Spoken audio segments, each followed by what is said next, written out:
Buti hindi pa tayo makyat dun. Meron pa, meron pa. Ay,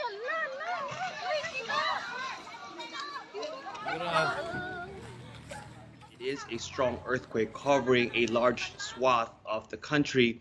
The epicenter is in the northern Philippines, but we are over 400 kilometers away from that, and we still felt the tremor. It was pretty strong, and it was also pretty long. I felt it for maybe about a minute, and the movement was in circles. Really, the depth at 25 kilometers. This is a shallow earthquake, a tectonic earthquake. There's no tsunami threat.